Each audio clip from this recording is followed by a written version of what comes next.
you always get the question, what's next? And at that point, I was like, I'll just chill for a little bit. And then I made a comment about, I've never been to the South Pole. I've always wanted to do that, so I'll do the South Pole. And then I got the kids to dare me, and they dared me that I couldn't do it. And then it just became, all right, if I'm going to go there, because there's a lot involved in that, then I'll see how far I can get. I'll just try and cover as much distance as I can in that period of time. There's a world record down there. Currently don't think it's achievable to walk across Antarctica from ocean to ocean. Welcome home to You Are the Compass with producer and host Jesse Clayton. This is a podcast about the turning points in life that awaken us to new directions and the inner guidance that helps us navigate them. Reset your headings as we dive deep with guest interviews, quick fine-tuned series, and inspiration from all corners of the globe. From wherever in the world you have joined from today, you have arrived. Hi, and welcome home to You Are the Compass, where we have our compass headings set over to a human that, well, let's face it, likely mapped out logistics and physical land coordinates in his sleep back in the SAS days. We certainly do seem to be dialing up the notches to bring home just some guests from all walks of life that honestly leave you questioning and reevaluating the very perception of human capability. Side note on how we are getting to share time with our next guest. I think our listeners can probably already gather and hear in our recent episodes that the base message of this show and the commonality in each journey we go on is directed at one's mindset.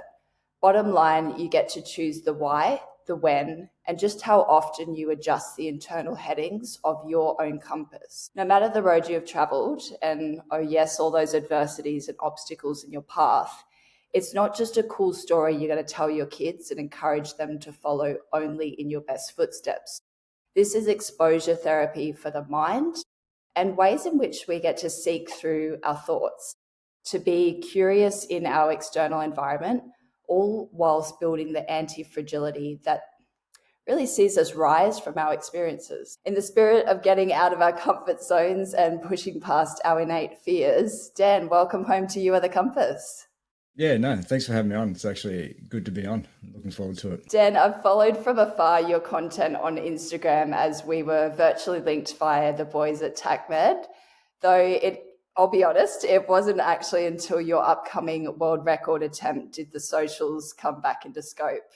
And it's probably likely having something to do with the metrics of the search engine of Meta, where I'm hitting extreme sports, who knows. But when I asked Dan if he would consider being a guest on the show, however, his response was, sure, Jess, why not? Just don't ask any of the normal boring questions. And ooh, did my anxiety ever set in to recall what questions I had recently asked on my shows.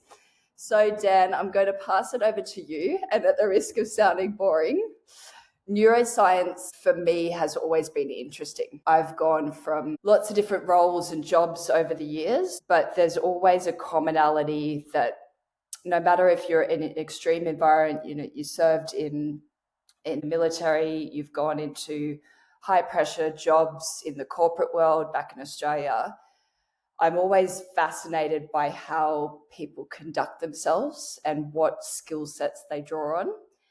I'm actually curious, Dan, why did you accept the invite to chat? Firstly, your offer was probably a little bit different than some of the ones I get. It was very personable, so it stood out straight away. And then I sort of had a bit of a look at your profile, and it looks like you travel a fair bit. And to me, it just seemed like it was going to be something that wasn't down the usual paths of podcasts I've done. So most of the podcasts I've done have been more of like a military context or that side of thing. And to be honest, I've kind of told that story, and I'm happy that, I've said my piece, or for those people that are interested, that's out there. But that's kind of just a snapshot of my life. Like, it was just work I did for probably a fairly long period of time, to say the least. But I've kind of moved on from that, doing other things now. So if that's interesting to people, cool. There's plenty of people out there talking about the military stuff, telling really good stories, those sort of things. More than happy to move away from that space and start looking at kind of everyday people and how they can improve their life, how they can start leaning into it a little bit more and getting more fulfillment out of it. So that's probably where I'm at now. So it's I love that. The more personal side of things that I'd rather talk about. I was only just saying to my dad, and he's sort of got, as you said, like a different kind of backstory as well. And people are like, oh, but we're more interested in that. I was like, that can just shape a person. It's not their whole story. And like you said, you'll get on some podcasts and they'll just go down the same route. And Dan's always happy to answer these sort of questions. And I was like, well, what are the ones that he's not happy to answer or might get us a little bit uncomfortable or anything?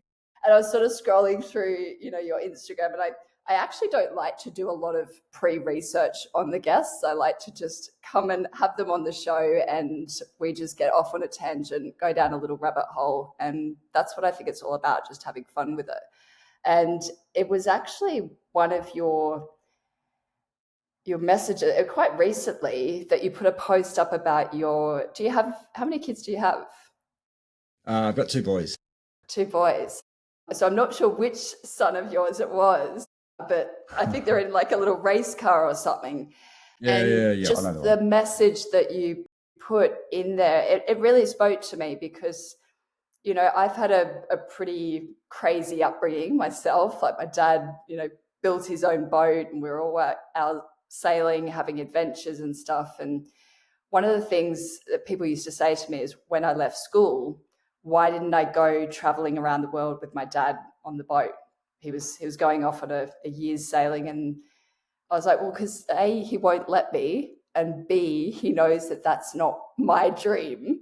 And your message there captured that for me in the sense that you're wanting to be a mentor for your kids, and you've lived this amazing, like you've had the military stuff, you're doing this amazing thing in the space of neuroscience and skiing across Antarctica, we'll get into in a sec. But is that the main message for your kids, to just be an inspiration to them? Like, parenting's a real challenge, and like the reality is most people will go through it, and I think most people, well, everyone struggles with it. I don't think I've met anyone who's cruising through parenting.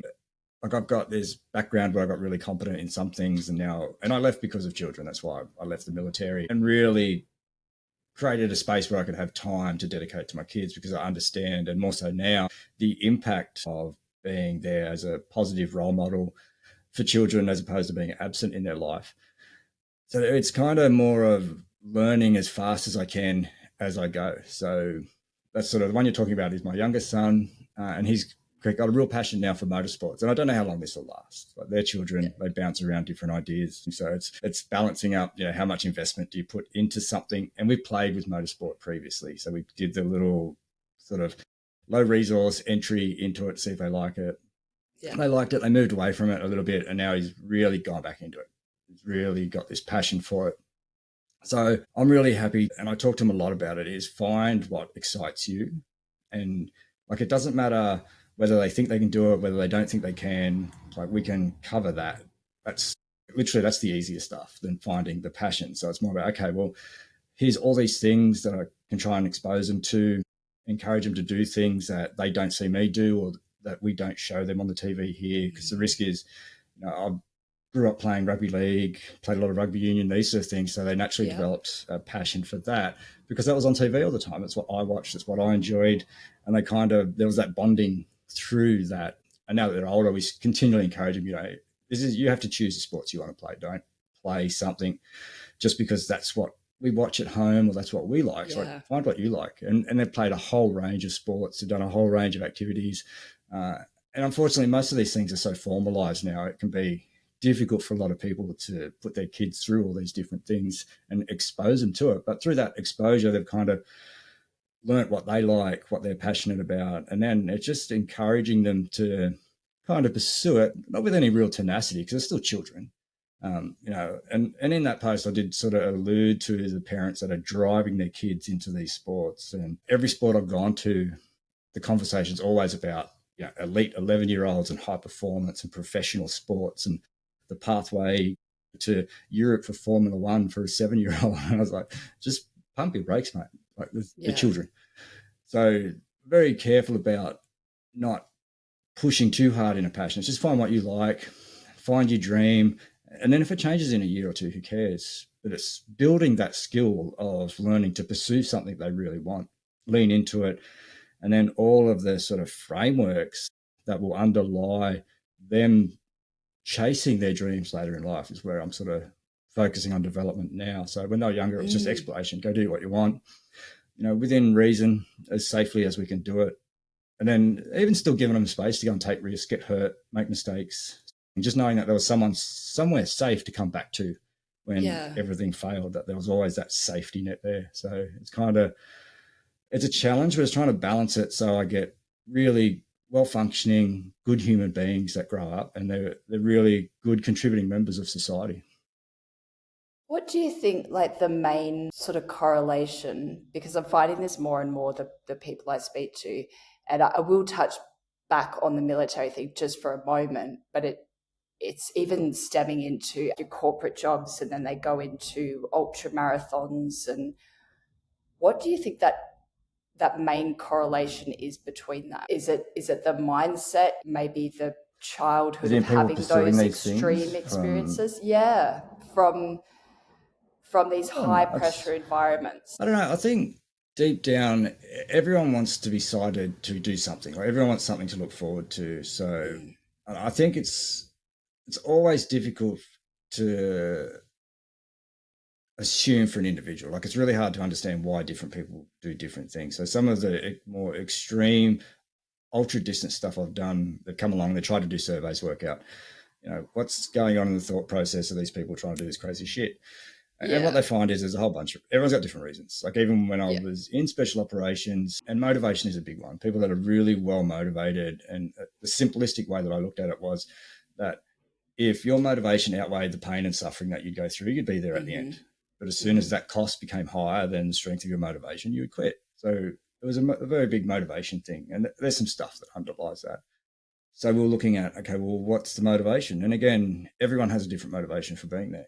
Some of them are driven intrinsically. Some of them are extrinsically driven by certain things. So it's really difficult to tell. I think the intrinsic motivation is definitely healthier, and it's going to lead to better outcomes. But then when you look at the corporate environments, and a lot of the people that do the ultras that I've done do come from corporate environments. They're generally a little bit older, whether that's because now that's where they've got the time and the money to invest into these things, I'm not too sure, or whether they just kind of got to a point where they've realized that satisfaction doesn't necessarily come from the workplace. So they're out looking for something else. But I don't know, like you sort of look at kids, and I'm looking at mine going through it now, is everything that gets messaged to them is about education, going to university, going to your job. But it's a job. Like, that's not them. It's not their life. It's not going to you need see you down the track of your job. Generally, is the easiest way to get money so that you can do the things that you want to do. No, and 70% of people, depends on what statistics you look at, but it's about 70% of people actually don't even like their job. They just do it because that's how they pay their bills. So you can understand why they're out on the weekend fulfilling those desires through their children, which is, I don't think, is a healthy way of doing it, or out finding something they're passionate about, like doing sports or ultra marathons or whatever their escape is. They're out pursuing that. And like, they literally exist Monday to Friday so they can get to the weekend or get to this period where they can do something that they want to do of their own choosing. Yeah, they're kind of wishing their life away to the weekend. It's funny you mentioned that whole intrinsic motivation. One of the instructors actually pulled it out of me a couple of years ago. And he said, and it was something that when you get on social media and you're just like, oh, that's so inspiring, that's so like motivation, all this stuff, and they're ramping it up. I never sort of bought into it, but one of the instructors came up to me and said, you're so intrinsically motivated to do stuff.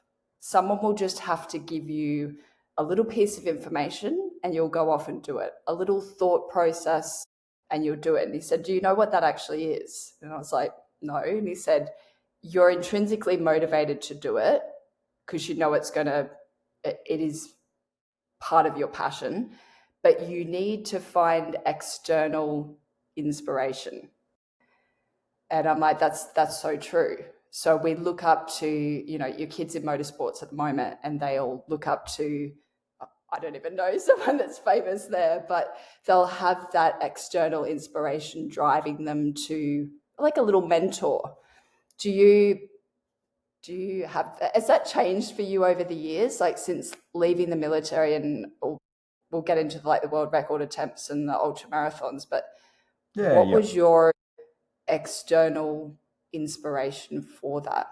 How did you go from military to, oh yeah, I want to go and do this? Did you have a mentor in that space? Not really, no. So, like a lot of things, you don't just turn up there. It's like a pathway or a journey that you go through. But I think early on, I probably had motivation more so from like movies and those sort of things. So where I grew up, sort of wasn't that rural, but we were isolated enough so that I spent most of my time at home on my own. And my older brother was much older, and I had a younger sister who I'm really interested in playing with me that much. So I spent a lot of time doing my own thing. So when I joined the military, it was more out of curiosity. So I didn't know anyone. My brother had gone in a couple of years before me. Again, I think he was curious. So that was probably the only person I knew in the military. None of our family had sort of been involved in it.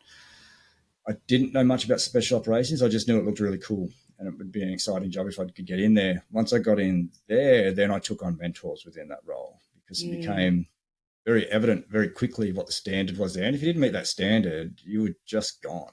Like there was very low tolerance for people that couldn't meet the standard. So found mentors there that helped me mature, be able to work out, what sort of soldier I wanted to be and those sort of things. And then when I left, I'd started doing a few of the adventure races and that sort of stuff while I was in there. Yeah. And then when I left, it was just something that I enjoyed doing and I was curious about. So I will use people for, I guess, mentoring in a way for knowledge, trying to understand what I can expect when I get out there. So I'll talk to people that have been to the South Pole or Antarctica previously. And that's probably more preparation than anything else. But as I've sort of gone, I've sort of lost the need to have somebody in front of me to look forward to. So then I use an analogy with my kids a little bit is that like often if you're walking on a track at night and it's dark and there's someone in front of you holding a torch, you can see further. Like your torch reaches them, their torch reaches further. So it's much easier for you to see into the future. But the person at the front has to have the most courage because they can see the least type of thing. So at some point you're in front. You're there with the torch finding your own way. You don't have to have somebody in front of you. But the reality is the whole time you never really did need somebody there in front of you. You could see that distance essentially, or you had the ability to get there. It's just you need to work your way out that line to a degree to build the confidence, to build the skills, those sort of things. So I sort of see it now. I'm at a point where I can kind of visualize these really big goals based on all the goals or all the mountains I've achieved beforehand. I've just got to a point now where the mountain I'm standing on now, I can see a much higher mountain than what I could when I was at the base of all of these things. Yeah, you've So I got talk that to them a like lot blueprint for the about, future. try and visualize as far as you can get to. If you don't get there, that's fine. But don't just look at the short goal in front of you. Don't sort of let your vision or your dream limit you. Think, all right, I can make it as far as I can, or potentially look that far and then just see how far along that journey I can get. I'll reference my brother for a minute. He like grew up going through school, always wanting to be a fighter pilot in the Air Force. And he just let like the grades, like the teachers at school, no, you don't have the grades to get there. You'll never make it, this and that. And he just sat with that advice, that acceptance of, no, you can't do something. And I was like, yeah, but even if you look at it like what you just said, you look at further up the mountain, further down the line, you're flying that plane, you're in the jet, you're there. Yes, you might go off on a bit of a tangent to get there and you might end up doing something totally different.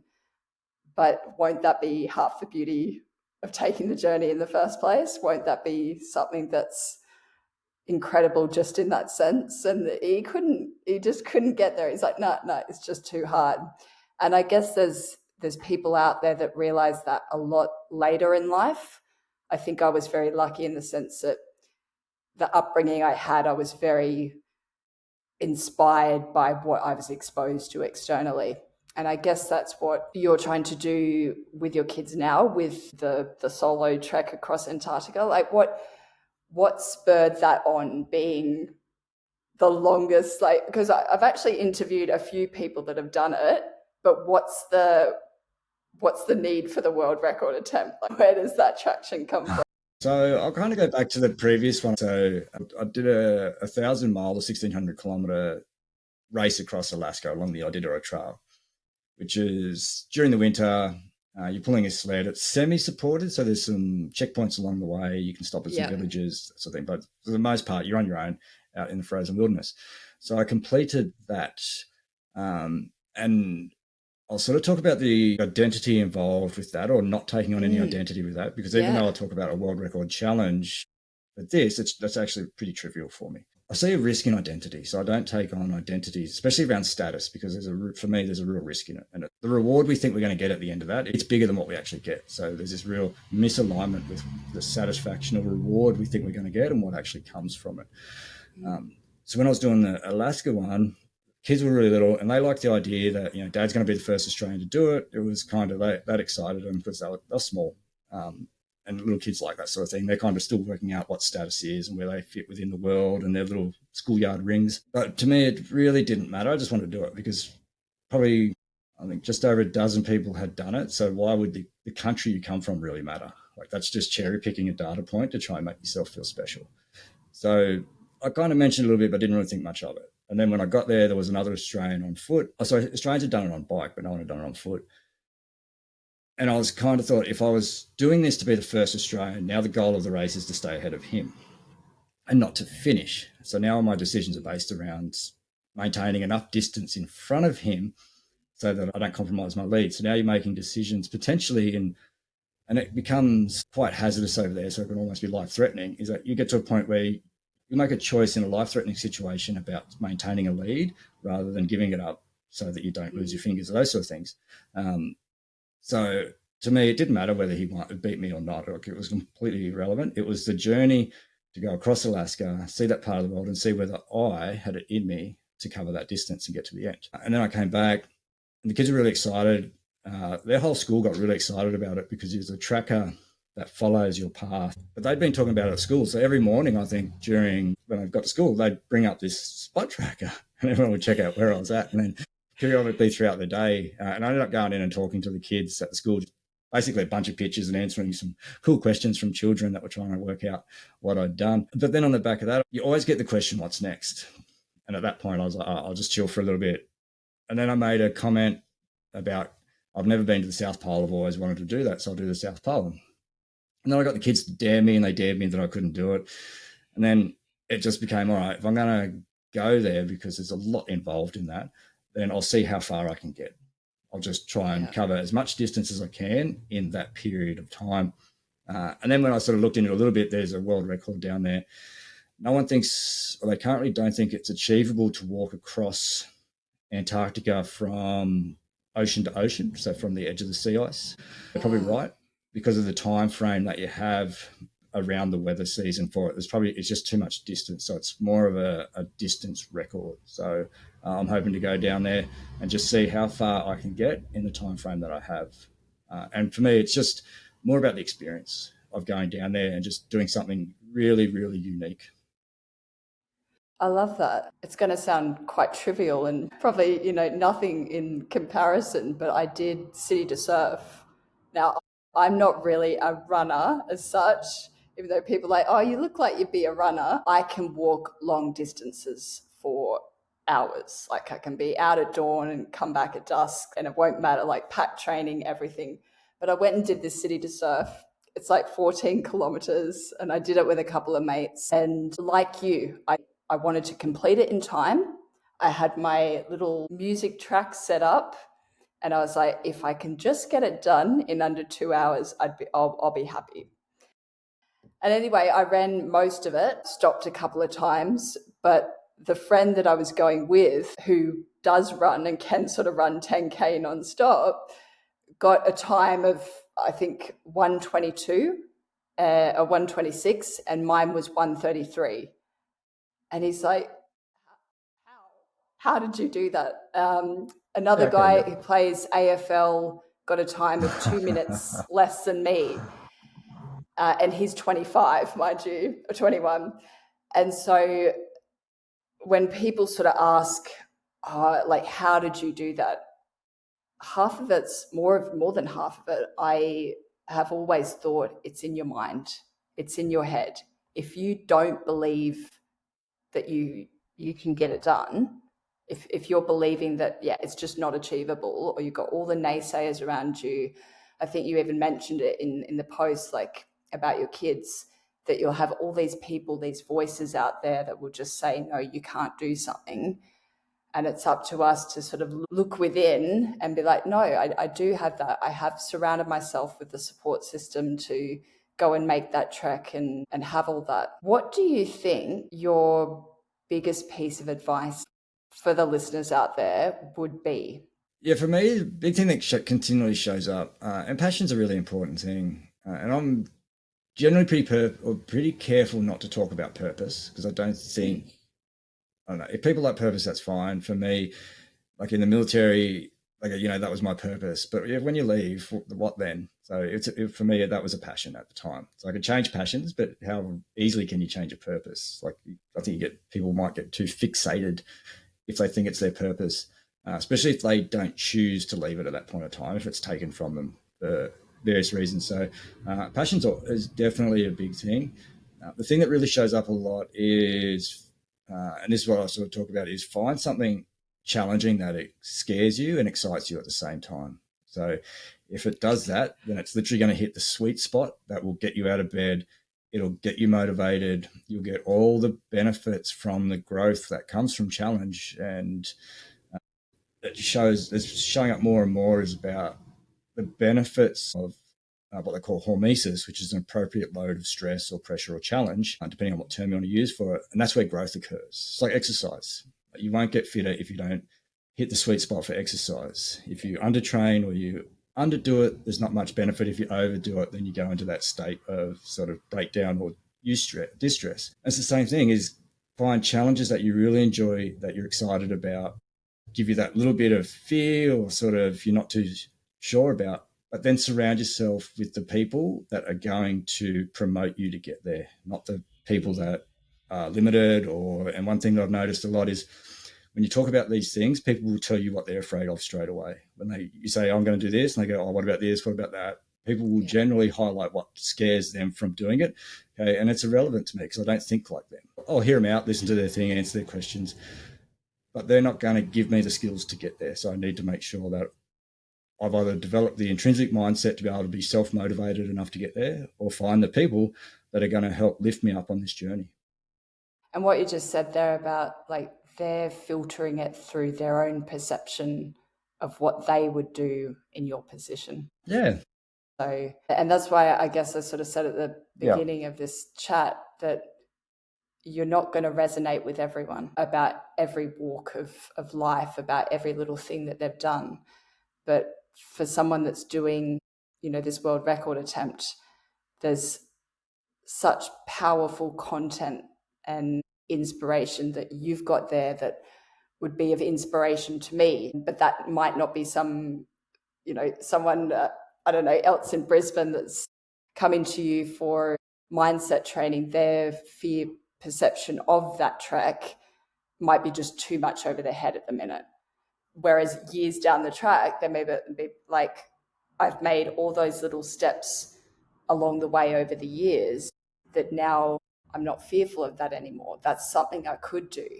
But that you've got the base of that mindset that it is okay that people like these different things. Do you think you'd give your kids the same piece of advice? Definitely. For them, and their passions will come and go. Like, they're exploring the world. There's a lot in front of them before they get to the point where they're making long-term decisions, sort of thing. So for me, they're still children, and I try and be very careful that I'm meeting them where they're at right now, not where I think they can get to, definitely not where I want them to go, because I'm not them. I don't know how they're thinking. So how could I ever think that I know what's best for them in the future? Yeah. So it's sort of meeting people where they're at is the big thing for me. So, like, I've got a huge amount of experience. And exactly as you said, that's my experience, and my perception of the world and my ability to predict what I'm capable of is based on all of that experience. And the way I see things, my beliefs, values, all these sort of things sort of combined with it. Somebody else, they've got completely different experiences. So their perceptions are different. They see the world differently than what I do. Their ability to predict what they're capable of is different. So it's about and specifically with my kids, is find what you want to do. Don't let me drive you into something. I can give ideas, but whatever you want to do that you're passionate about, and I don't care what it is, unless it's criminal or something like that, as long as the appropriate type of thing, is go and do that, and I'll help them get there. So I think like I very deliberate, tell them I don't want them to live their life through their perception of what they think I want for them, because they're just never going to enjoy that. So it's find what you want, regardless of what anyone says, do that.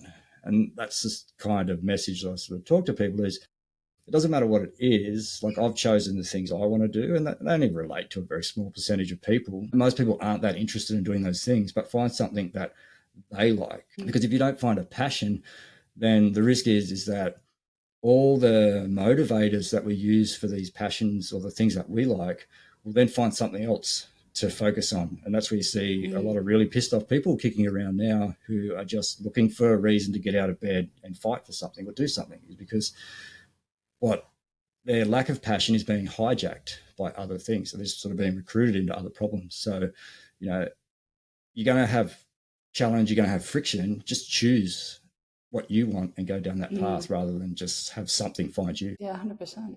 Do you think fear comes into it for people? Like, oh no, I can't do that because that's going to happen. Or they'll go through like plan A to Z all in their head and it'll just be too overwhelming. Yeah, massively. So they talk about fear as being the king emotion or the primary emotion. And when you look at it through primitive evolution, there's a theory that the early humans that survived when things were at their worst, like 100,000 years ago on the plains of Africa, the humans that were able to survive then were the ones that were able to repopulate.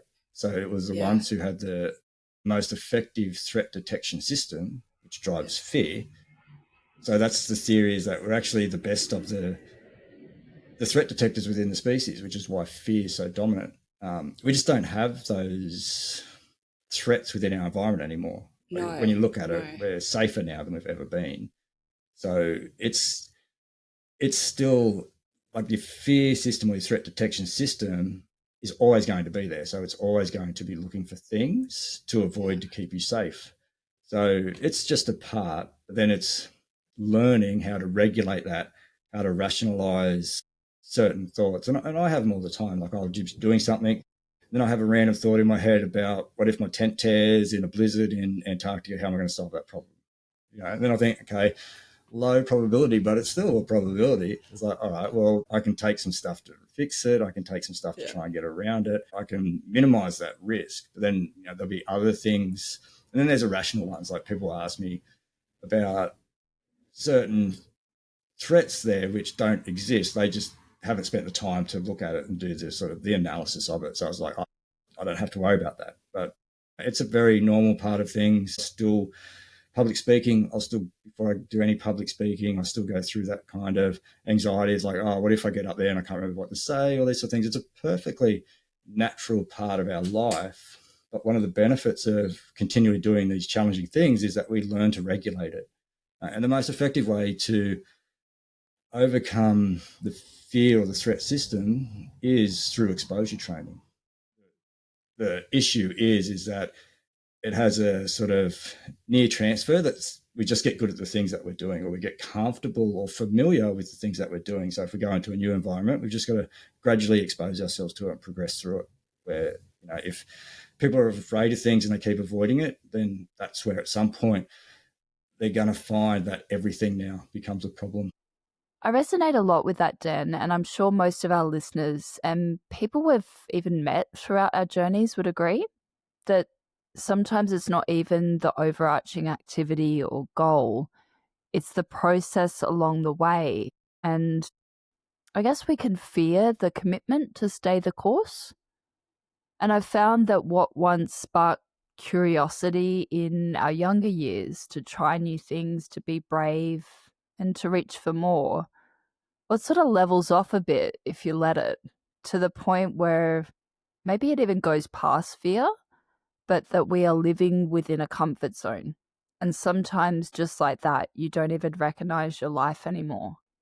Dan, with any part of our lives, though maybe even more so in these sorts of adventures and extreme environments that you're up against, the inner workings of our mind must be on threat alert. How do you mitigate that anxiety? Yeah, so there's been a whole heap of different situations where I've had sort of fairly intense thoughts around that, and a lot of that goes back to the military stuff. Uh, but like an example of it is when I went to Alaska. To get to the start point, it's about an hour bus ride. So, and I knew the first time you have to do a qualifier, which is 350 miles or about 550 kilometers. So on that bus ride, there's always that anxiety because you just don't know what's about to happen because there's a huge amount of uncertainty, and uncertainty appears to be the biggest driver of that kind of threat because we don't know what's going to happen. We don't know if we're prepared. We don't know how this is going to work out, whether this is going to be fun for us, whether there's going to be something that's spectacularly disastrous. So we go through that process. And a lot of it is trying to predict just, okay, what do I think I'm going to see out there? But your predictions become really wild of the threats that you might encounter. So when I was going to do the 1,000-mile, I'm on the bus heading out there, and 1,000 miles or 1,600 kilometers is a really long distance. And I'd never gone anywhere near that. And I knew I had 30 days to get there. I didn't know how cold it was going to get. I had no idea what was required for this journey. So there was this real sense of doubt that, have I done enough to prepare? What can I anticipate I'm going to see out there? Is my equipment going to cover it if it gets to minus 50, minus 60? Just all these sort of things. What am I going to do if there's a blizzard for a couple of days and I'm stuck and I can't move? 2 years before, the sea ice had broken up at one point, and I think one of the dog sledders or the mushers had got caught out there and had to get extracted by the National Guard. So there's all these thoughts. What if I'm out there and the sea ice breaks up and the National Guard can't get there? What am I going to do? Just a huge amount of all these things. But I sort of try and break those thoughts because you just can't let those thoughts continue in their cycle. So I was sort of like, all right, what's one thing I'm worried about? And that particular year, there was a lot of overflow. So the ice freezes. Then on the edges, it kind of melts a little bit when it gets warm. Water comes along, freezes again, but then you have this sort of very thin layer of ice. You might have an inch or a foot of water below that before there's a thicker ice to the dam or the river, whatever it is. And we had to cross a lot of dams. So there was a concern about getting wet. And the problem is if you get wet at minus 20 with your feet, it can end up being a big problem really quick. So I was worried about the overflow. And over there, they talk about you pack your fears. So whatever you've packed for the most, that's what you're afraid of the most. So people will talk about they pack too much food, so they're afraid of not having enough. I had probably too much stuff to keep my feet dry and warm.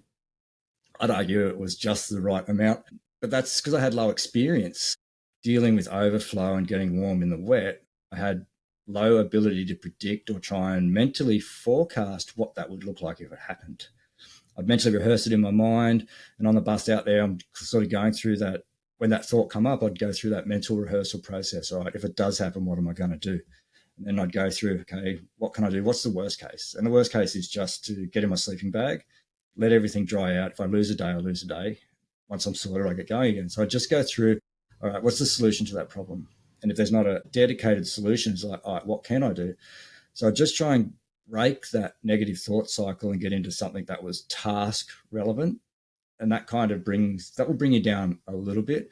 But there was still that anticipation of, have I got the energy? Am I going to be able to go that distance? And then I'd sort of think, okay, well, I know once it starts, I'll be fine. Once that gun goes off and I start walking, you're in your head a lot on something like that. But I thought once I get going, I'll be fine. I'll just get to the end of the first day, make my assessment of where I'm at, get to the next checkpoint, get to the end of the next day, and just keep going hour to hour, meal to meal, checkpoint to checkpoint, day to day. And as long as I keep moving forward and I solve the little problems, I'll get there. Because there's no point worrying about what preparation I did or I didn't do because that's done. Can't change that now. Everything that I could do has been done. Now I'm there. So now it's just trying to reduce the negative thoughts, stay on task. And I do a little bit of like mental relaxation where I'll deliberately try not to think of things, or I'll just often just sit there with that emotion for a little bit, trying to work out where it's coming from, trying to work out whether it's something that I really need to care about or whether it's just a little bit of anticipation that's driving it, which means that I'm on the right track because this really excites me, but scares me at the same time. I'll often think, how did I get on this bus? What am I doing here? If it stops, I'm out of here right now. And then sort of just relax myself as best I can. Listen to other people's conversations who have got this nervous chatter going on because everyone's in the same boat. It's a mix of tools, but it's certainly something that everyone goes through, regardless of what you're doing. I think you just have to get yourself to the start line. And then once you get going, then there's that little bit of period where you're kind of settling in, and then you slow down. Like even public speaking, I'll talk probably too quick for the first minute or two, and then I'll sort of find my momentum, and then I'll be fine after a few minutes. And I know that process is going to happen. Like it happened in sport when I was little, it happens in tests, it happens in everything. Once you start, you kind of, firstly, you realize that most of what you're afraid of isn't going to eventuate and you are over worried about things. But then once you're going, you're focused on the task. And that's kind of the big distractor, is because now you're looking for the information to solve that task rather than worried about the threats and scanning for irrelevant stuff that's just distracting you from what you need to be focusing on. I think a lot of that comes down to that progressive exposure to these things, and you develop the skills that work for you. Because even from the scientific perspective, different things work for different people. I totally agree. It's definitely that process of, okay, I've done the planning. What challenge am I faced with at the minute? And on a scale of 1 to 10, does it need my immediate attention?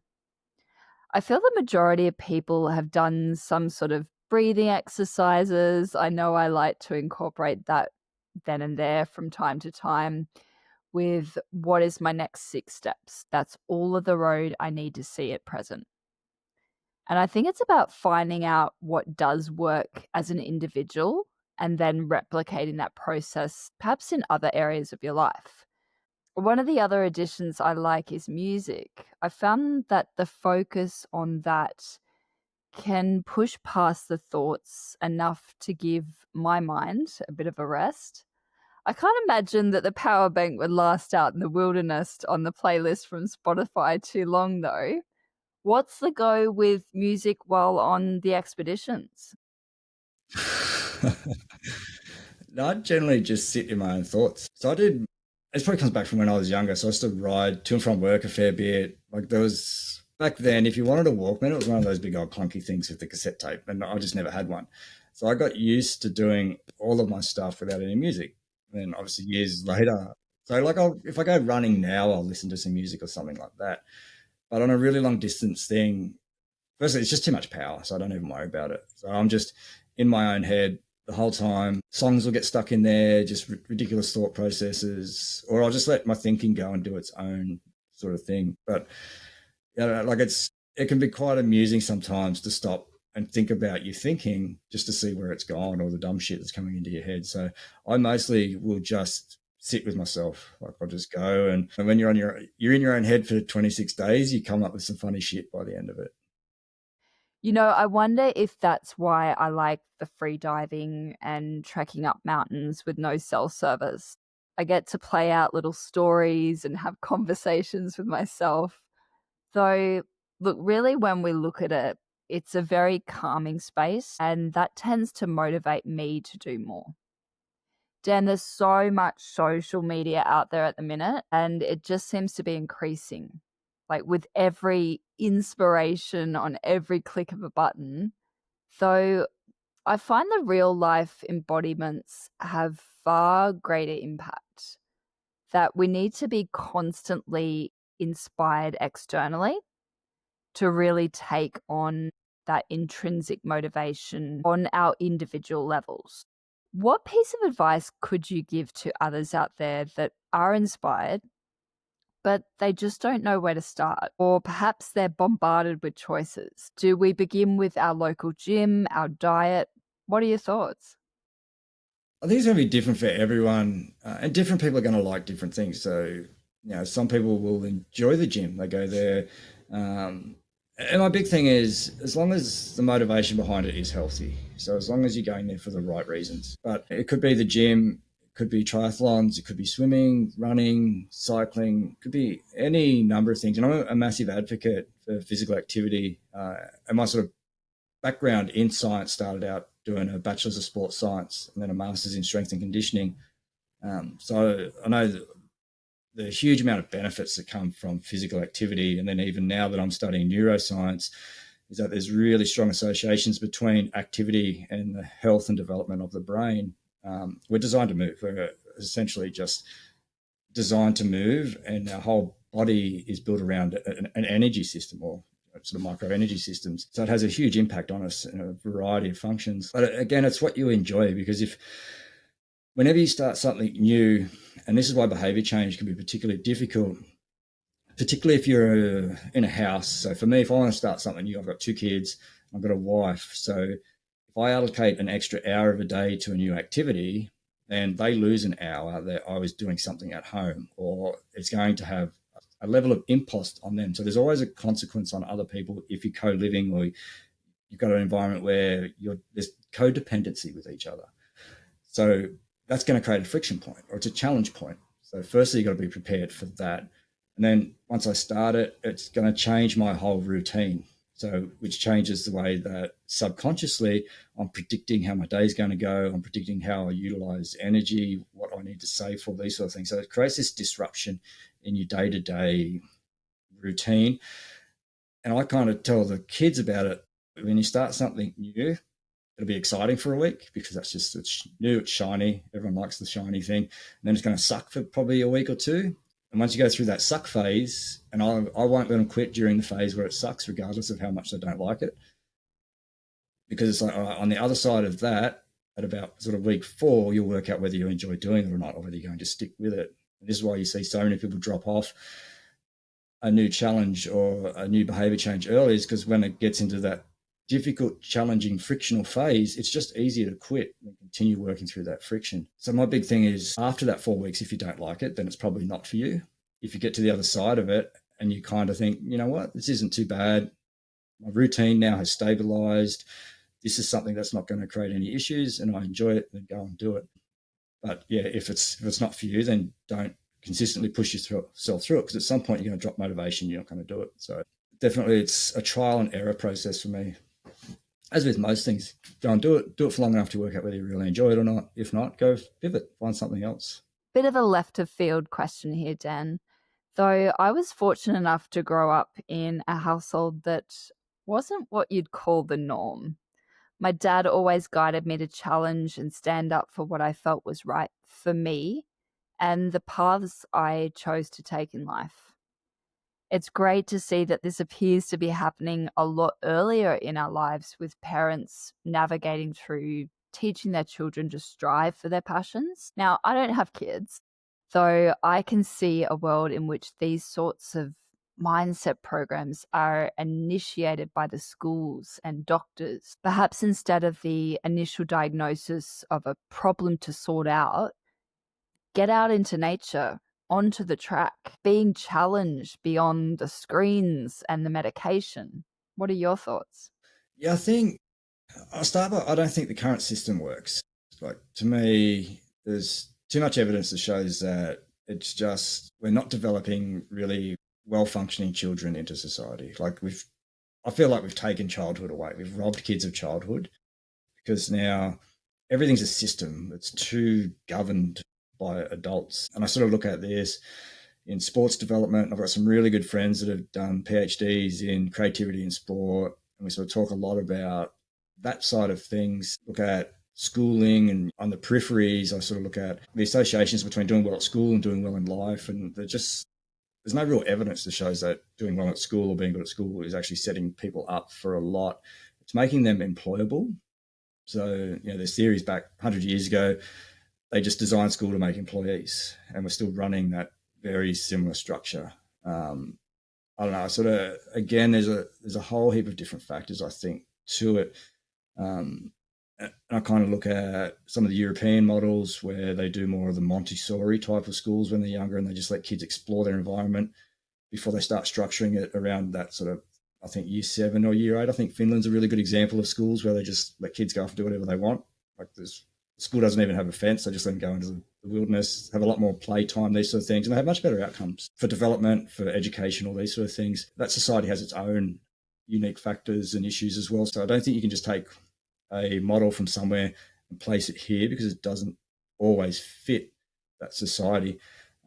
But we definitely need to let them run around unsupervised more. That's a definite thing that I think we need to do. We had our kids in the state schools here, and they literally had done away with school sport. PE was nothing. They'd go and juggle. They'd come home angry that their PE time was robbed from them because they weren't allowed to play games. There's concrete schools here where there's no ovals, so they don't run around anyway. So we've taken them out of that system now. They've got access to, term sports every term, a number of sports if they want to do it. Not everyone has that luxury. So if they weren't playing sport at school, and most of them aren't, they do like a sports carnival for 4 days every year. And if it rained, then they lost a day or 2 days. So they're doing literally no sport. Then it's weekend sport. And the fees for weekend sport are anywhere from sort of $200 to $1,000 plus. I know like 9-year-olds playing soccer for $1,000 a year. And again, most parents can't afford that if they've got multiple kids. So weekend sport has been so over formalized that it's almost a luxury for the people that can afford it. So where do these kids run out? Where do they play around? What do they do? Because we don't let them into parks unsupervised anymore because we're worried about the dangers. And I think there's the argument to be had that there's more dangers online than what there are in the physical environment these days. And I think that's a quite easy argument to have. So we just kind of got this environment where do children go? Where do they escape all this supervision and structure so that they can be children? And then when you look at sport, and again, like sport is, I think, heavily overcoached. There's parent expectation everywhere. People are almost trying to have their kids selected before their age of 10 into national sports teams. But you look at some of the overseas areas where they have really high rates of professional athletes, and sport is not always about the outcome of being a professional athlete. Sport's about participation, just getting kids out there having fun with their mates. But this is to kind of emphasize the interference of adults, is that there are areas where there's literally no formal team, there's no coaching, there's no instructions. They're often overrepresented at elite sports. So just letting those kids go out, play around, learn on their own, you could argue they're actually being better developed, or they're developing better than when parents are coming in and applying structured systems on them. Because when they're playing with their friends, it's safe. You can make a risk. Yeah, you probably cop a little bit of heckling off your mates, but that goes around for everybody anyway. You can try new things. They celebrate things at work. They kind of will structure the teams in a way that it's fair, because if it's too lopsided, they'll just stop playing. Like kids will refuse to play. So it sort of self-organizes. And it's an environment where they can be creative, it's safe, they can be themselves and these sort of things. And we've kind of taken that away from them a lot, I feel. And then, we have this sort of a huge emphasis on safety, is that, people don't want to see any children get hurt. And I get it, I'm a parent, and I understand the kind of emotional pain that comes with taking your kid to hospital when they've broken something and these sort of things. We've pretty regulars at the hospital at one stage there, is that we've created all these things so they can't develop any risk-taking ability or skills. They can't explore risks. They can't do these sort of things. And then when they turn 18, we give them a car. It's like, off you go. And then we complain because we've got this really high sort of stats around road fatalities. It's like, where do we allow them the ability to be unique, to express themselves, to do these sort of things before the consequences are too high? And now you're saying, I don't know what it's like in Sydney, but the suburbs here are filled with kids flying around everywhere on their motorbikes. They just got an electric engine. I don't see how making it electric doesn't make it a motorbike anymore. But they're flying around the suburbs on these things, sort of taking incredible risks, because all of a sudden they've been gifted this freedom and they've never developed the capacity to be able to use it properly. So you see real problems with it. I don't have the solutions or all the solutions. I just know that the current system, I don't feel is serving children. I think there's a lot that could be done. Yeah, 100%. Like back in the day, there was a mate of my brother's that was getting his pilot's license to fly planes before he ever got his license to drive a car.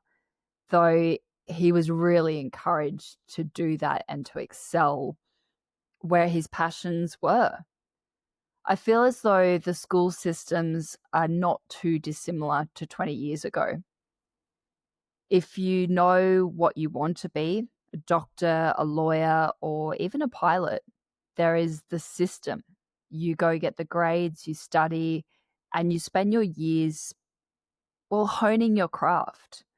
Though I think there's a stronger chance of that midlife crisis or the only having that one career. It can be somewhat isolating being a creative. Though being told you need to think differently in order to succeed. Yeah, I think it's I sort of look at it as that school kind of beats the individual out of people until they comply with the system, and then they get older and they're like, oh, we need people that are more creative or have more creativity, people that more critical thinking, these sort of things. Like, well, they just spent 12 years having that drummed out of them just through repetitive schooling. So I don't know, like I think if we want to continually improve things into the future, I think we need to find a better way to develop children. Otherwise, the big risk is I think we're just going to lose a lot of these kids to devices shortly because everything they're looking for will be provided online. So we'll just end up with huge areas or demographics of society that just become hermits. And I know in Japan, there's a term for it now for young boys who lock themselves in their bedrooms and never come out. They just sit there coming out for food and they're just online the whole time, like literal ghost towns. And I think it's a real risk. Dan, think we might have to say phase 1 of the expedition is complete. It's been an absolute pleasure to have you on the show, and I would love to track you down soon for another episode. Yeah, no, thanks for having me on. Yeah, more than happy to come back and explore a few different topics. So, yeah, no, appreciate making the time to have me on. Catch you soon. Perfect. Pleasure. See ya. Thank you. You have been listening to You Are the Compass with our guest, Dan Cooper. Where shall we reset those compass headings to next? Well, how about I bring you along and we could see where the next adventure could be.